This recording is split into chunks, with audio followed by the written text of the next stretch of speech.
Hi, my name is Chloe Marquez, and I am filming my honors contract project video for Sociology 101.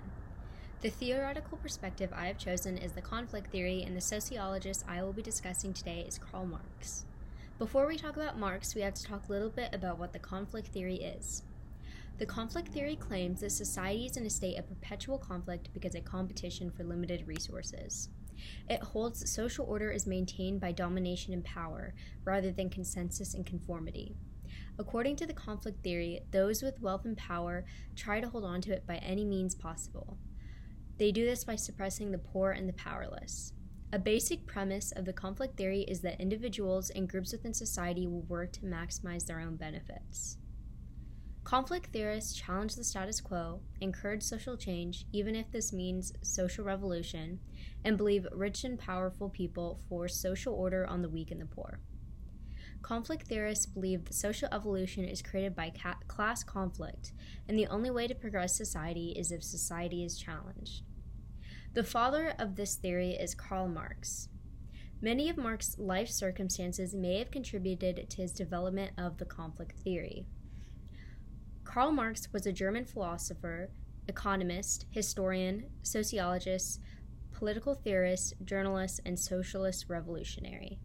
He lived through mid-19th century in 1818 to 1883 in Prussia and was born into a middle-class family. He descended from rabbis, and his Jewish background may have exposed him to discrimination, which may have led him to question the role of society, the role of religion in society, and contributed to his desire for social change. Due to this discrimination, both him and his father were baptized Protestant in order to leave their Jewish background behind and progress in society.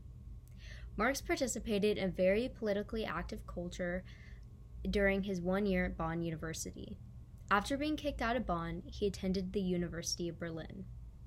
Marx joined the Young Hegelians, which was a group of German intellectuals that challenged institutions of religion, philosophy, and politics. His involvement in the Young Hegelians influenced him to begin writing radical pieces.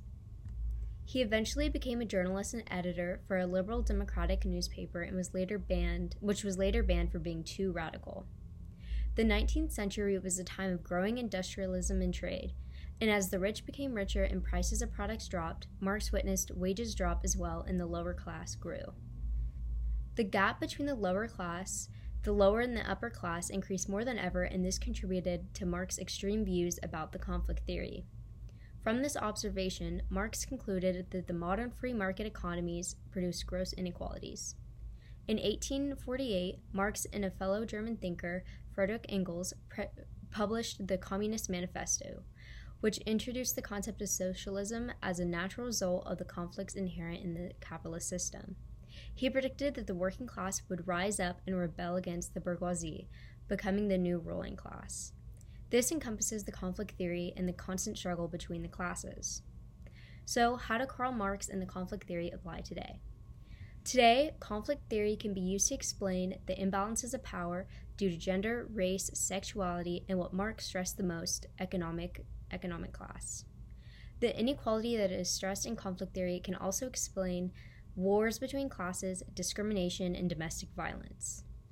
Karl Marx's ideas apply more now than ever, as the top 10% of the population owns 72% of the wealth, and the bottom 50% only has 2% of the wealth. About 10% of the national income goes to the top 247,000 adults, according to the Federal Reserve in the United States. Even concepts from Karl Marx and his Communist Manifesto can be seen through Bernie Sanders' policies such as raising minimum wage and taxing the billionaires of the U.S. Sanders reflects the conflict theory by supporting the working class and pitting them against the wealthiest of society, furthering the division between classes and the tension that results from this division. Many of his ideas call for class conflict, which many conflict theorists and Karl Marx would agree is the only way for society to progress and to evolve.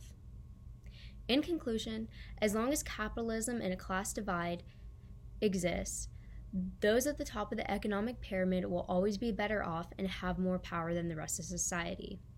This fundamental concept of our society is what allows Karl Marx and his ideas of the conflict theory to thrive and stay relevant almost 200 years later. Thank you so much for watching.